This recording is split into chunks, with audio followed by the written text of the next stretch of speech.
Good morning sir.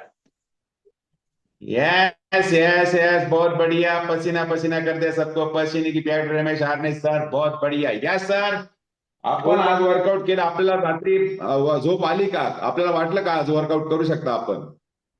मला जेव्हा सरांचा फोन आला ना, तेव्हा म्हणे आरणे सर तुमचं वर्कआउट आहे. मी यस म्हणलो, ओके ठीक आहे म्हटलं. पण मला रात्रीची झोपायचा तर विषयच नाही माझा.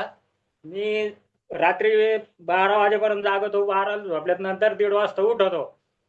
तर मला झोपायचं काही एवढं नाही. मी वर्कआउटसाठी 2:30 वाजताच उठून ओके होतो. मग 2:30 वाजता उठलो, काम आवरून घेतलं आणि 4ला राईट घरी आलो.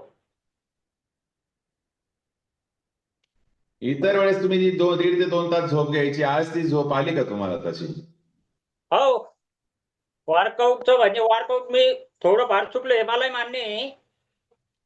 पण वर्कआउट केलं. यस, चुकलं काहीच नाही. जे केलं ते बरोबर असतं. आणि कारण मी ओके, मी बोला. जेवढ्यांना माझ्या संग वर्कआउट केलं मी त्यांचे आभार मानतो. आणि मी ते चांगले केले ते त्यांच्याकडे राहू द्या. माझ्याकडून ते चुकले ते मला वापस द्या. वाव, खूप छान. ही पण एक शक्ती असते, चूक कबूल करण्याची. यस सर, आपलं पूर्ण नाव सांगा, गाव सांगा आणि आपल्या ग्रेट कोचचं नाव सांगा. मी रमेश आरणे, तालुका गंगापूर, जिल्हा संभाजीनगर. माझे कोच मनीषा खैरनार, पप्पू सर आणि आवड सर. येस सर, खूप छान. मनीषा खैरनार मॅडम स्वतःमध्ये बदल केला, म्हणूनच इतरांनी त्यांच्याकडे बघून आज रमेश आरणे सरांनी बदल केला. आणि सर, मनीषा खैरनार मॅडम मध्ये जो बदल झाला, आपल्याला कसं समजलं, काय आपल्याला कशी माहिती मिळाली? त्यांना पहिलं आम्ही पाहिलं त्यांची अवस्था कशी होती. त्यांना बदल झाला, त्याने आम्हाला सांगितलं. मग आम्ही बदल करायला सुरुवात केली. ओके. आपण आरोग्य फॅमिली जॉईन केली, ती का केली? आपल्याला का वाटलं ही आरोग्य फॅमिली जॉईन करावी? आरोग्य फॅमिली म्हणजे मला आहे ना, शुगरचा ताण होता, बीपीचा ताण होता, छातीत सामका निघायच्या. ओके. तर किती? फॅमिली येस येस, किती वर्षापासून त्रास होता आपल्याला तो? 2019 पासून. 2019 पासून आपल्याला त्रास होता. आणि शुगरचा त्रास, बीपीचा त्रास जो आपण सांगताय तो होता. आणि त्याच्यासाठी काय काय ट्रीटमेंट चालू होती? याच्यासाठी दवाखान्यात जायचो, दवाखान्यात गोळ्या द्यायचे. गोळ्याचा पावर तोपर्यंत ओके राहायचो. नंतर परत गोळ्या संपल्या का परत तकलीफ व्हायची. येस येस, नक्कीच. खूप छान. आणि ती जी पॉवर कमी व्हायची तुमची, तर तुम्हाला वाटत नव्हतं की याच्यापेक्षा काहीतरी वेगळं असावं आपल्या जीवनामध्ये? रोज याच गोळ्या, याच डॉक्टरची ट्रीटमेंट, काहीतरी आयुष्यामध्ये कंटाळा येत नव्हता का त्या ट्रीटमेंटचा? कंटाळा तर भरपूर यायचा, पण मग मजबूरमुळं व्यवस्थितच आपण विचार करणे सोडून देणे आणि गोळ्या तर गोळ्या. पण या आरोग्य फॅमिलीचं माहिती झाल्यात नंतर मग हे चालू केली. ओके. मग आरोग्य फॅमिली जॉईन करण्यापूर्वी आपलं जे जीवन होतं, रोजचं धकाधकीचं जीवन आपण म्हणतो, टेन्शन असतं, विचार असतात, घरचा, मुलांचा, परिस्थितीचा विचार, त्याच्यामध्ये काय काय बदल होत गेले? त्याच्यामध्ये भरपूर बदल होत गेले सर. काय वाटतं तुम्हाला आज? हा? आज काय वाटतं तुम्हाला? म्हणजे आज असं वाटतं का मी एकदम निवांत आहे, एकदम शांत. काही टेन्शन नाही, काहीच नाही. ओके. आपलं बीपी शुगर वगैरे ते आपलं चालू होती ट्रीटमेंट, त्याच्यात काही बदल झाला का आता? दवाखान्याच्या बदल नाही झाला, पण सकत संतुलित आहाराने 100% बदल केला. येस, सकाळ संध्याकाळ किती वेळ घेताय तुम्ही? सकत संतुलित आहार 2 टाइम घेतो. ओके. तुम्हाला परवडतो का सकाळ संध्याकाळ घ्यायला? परवडतो. कसं काय परवडतो? आता आपण जो दवाखान्यात खर्च करत होतो तो सकल संतुलित आहारापेक्षा जादा होता. येस. आणि दवाखान्यात खर्च करून पण त्याच्यात ट्रीटमेंट प्रॉपर होत नव्हती, परत तो आजार कंटिन्यू राहायचा, म्हणून सकस संधीला आराम. आणि आज तुमच्या व्याधी गेल्या, तुम्ही मेडिकल फ्री झाले, म्हणून तो हो. परवडतो तुम्हाला, बरोबर? ओके. बाय प्रोफेशन तुम्ही काय करता? मी मी शेंटरिंग काम करतो. आणि संध्याकाळी वॉच मिल्की करतो. सेंटरिंग काम किती ते किती करता? किती वाजेपर्यंत करता? किती वाजेपासून 8:30 किती ते वाजे? 6. 8:30 ते 6. येस. 6 नंतर काय असतं तुमचं? 6 नंतर घरी येतो, डबा घेतो, वॉच मिल्कीला जातो BMTech कॉलेजला. येस. तिथे किती वाजेपर्यंत असता तुम्ही? तिथं 6ला गेल्यात नंतर पहाटे 4 वाजेपर्यंत असतो. ओके. दोन ठिकाणी आपण म्हणजे दिवसभर सेंटरिंग मिस्त्रीचं काम आणि रात्री वॉचमनकीचं काम करून दोन ठिकाणी जो इन्कम होतो आणि तो फक्त फॅमिली परिवारसाठी चालवण्यासाठी करतात. परंतु आजार आणि इतर गोष्टींमुळे ते थोडेसे डिस्टर्ब झाले ते. परंतु आज फिट अँड फाईन आहे, आरोग्य फॅमिली जॉईन केली. म्हणून सर, आपल्या फॅमिलीमधील जे बिझनेसमॅन असतील, जे चांगल्या नोकरीला असतील, ज्यांची चांगली परिस्थिती असेल, शेतकरी असतील, ज्यांना सकस आहार घ्यायला खूप महाग वाटतो, अशा लोकांना कसं स्वस्त घेता येईल? त्यांना कशी मनस्थिती होईल का हे घेतलं पाहिजे? असं काही सल्ला द्याल का तुम्ही? त्यांना म्हणजे मी मोठले असू, श्रीमंत असू, मी एवढं एक सांगतो, मी एवढा गरीबातला गरीब माणूस आहे, तरी मी सकस संतुलित आहार घेऊ शकतो. तर मोठ्या माणसांनी सुद्धा यायला पाहिजे.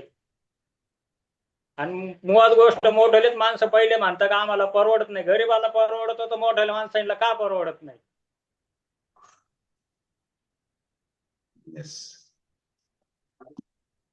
आपण ऐकलं रमेश आरणे सर, साधारण परिस्थिती, मध्यमवर्गीय पण नाही, परंतु आपण त्यांची परिस्थिती मध्यमवर्गीय पण नाही म्हणता येणार. एक चांगली नोकरी जर म्हटलं क्लास 3-4ची, तर तिला म्हणतात मध्यमवर्गीय. तर यांची परिस्थिती बघा. तरी ही सकस आहार का गरजेचं आहे त्यांनी जाणलं आणि इतरांना त्यांनी सल्ला दिला. सर, एक तुम्हाला आरोग्य फॅमिली कशी वाटली? एकदम योग्य वाटली आणि बरी वाटली. आरोग्य फॅमिली बद्दल काय बोलू शकाल? मी आरोग्य फॅमिली प्रत्येक माझ्या गंगापूर गावात सुद्धा प्रत्येकाला सांगतो का आरोग्य फॅमिली ही चांगली, तुम्ही आरोग्य फॅमिली जॉईन व्हा. Okay okay. तुम्हाला सुरुवातीला आरोग्य फॅमिली जॉईन करताना पहिला दिवस तुमचा होता, त्यावेळेस तुम्हाला वाटत होतं की बदल होतील पहिल्या दिवशी? पहिल्या दिवशी तर मला वाटत होतं बदल होईल, पण मी एक गोष्ट का सर माझी अशी होती का मी जेव्हा आपण वजन केलं तेव्हा मला वाटत होतं मला काही गरज नाही. मी माझ्या मंडळीच्या थायरॉइडसाठी आरोग्य फॅमिलीत जॉईन झालो होतो. पण मग भारत के नारी सबसे भारी, भारत के नारीनं ते घेतलं नाही आणि जे मला दिलं, तर मी ते औषध घेऊन एकदम ओके सकस संतुलित आहार. Yes yes yes yes. म्हणजे भारत की नारी सबसे भारी त्यांनी मिसेस साठी त्यांनी घेतलं होतं, परंतु त्यांनी न घेतल्यामुळे आज रमेश सारणे सरांनी स्वतःमध्ये बदल केला आणि त्यांच्या मिसेसची पण एक मनातली इच्छा होती की त्यांच्यामध्ये बदल झाला पाहिजे. त्यांनी तुमच्यासाठीच घेतलं होतं, फक्त त्यांनी तुम्हाला कधी क्लिअर कट सांगितलं नाही. ते आम्हाला सांगितलं होतं त्यांनी का मी माझ्या मिस्टरांसाठीच घेते, ते त्यांना खूप महत्वाचं आहे. तर रमेश आरणे सरांची आपण तर परिस्थिती ऐकली, सर्व ऐकलं. आणि जर रमेश आरणे सरांना फॉलो करता सिस्टीमला, तर मला नाही वाटत का यांच्यापेक्षा परिस्थिती कोणाची डाऊन असेल. डाऊन म्हणजे रमेश आरणे सर, तुम्ही जे घर राहतात ते किती बाय किती ते एकदा सांगा. 10x12. येस. आणि ते तुमचं स्वतःच आहे की रेंटने घेतलेलं आहे, तुम्ही भाडे तत्वावर घेतलेलं आहे? भाडेतत्वावर आहे. किती रेंट आहे त्याला? 2,000 रुपये महिना. येस. आणि तुम्हाला इतर खर्च, घरगुती खर्च महिन्याला किती येतो? महिन्याला एवढा हिशोब नाही केला साहेब मी. घरातलं किती खर्च येतो याचा हिशोब नाही करीत. पाठीमागे हिशोब असेल ना तुमचा? हा, पाठीमागे हिशोब विचारा ना आमच्या ताईंना. पाठीमाग काय आपण काम करून पैसे आणून त्यांच्या हातात देतो, त्यालाच माहित राहत किती काय. हप्त्याला 2,000 रुपये. येस. 8 ते 10 हजार रुपये महिन्याला तो खर्च येतो. ओके. म्हणजे गाडी 2 व्हीलर आहे, गाडीचं थोडस लोन असेल तर तो हप्ता असेल, बहुतेक असला तर असेल. नाही, मुलं गाडी मुलं किती तुम्हाला? गाडी- मुलं किती तुम्हाला? 2 मुलं आहे. ते काय करतात? एका 12वीला शाळेत जातो, हायस्कूलला जातो, आणि एका 11वीला आहे. कुठे? एक बाहेर आहे श्रामपूर तालुक्यात तिथे कॉलेजला. हॉस्टेलला आहे का तो मुलगा? हो. येस. त्याचा खर्च किती येतो तुम्हाला? हा, त्याला काही खर्च येतो का तिथे? ते तर खर्च येतो 15,000 रुपये येतो फक्त. वर्षाला? हो.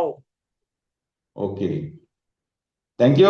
आणि जाता जाता आपल्या पुरुष बांधवांना काही सल्ला द्याल का तुम्ही? काय? आपले जे बंधू आहेत पुरुष बांधव,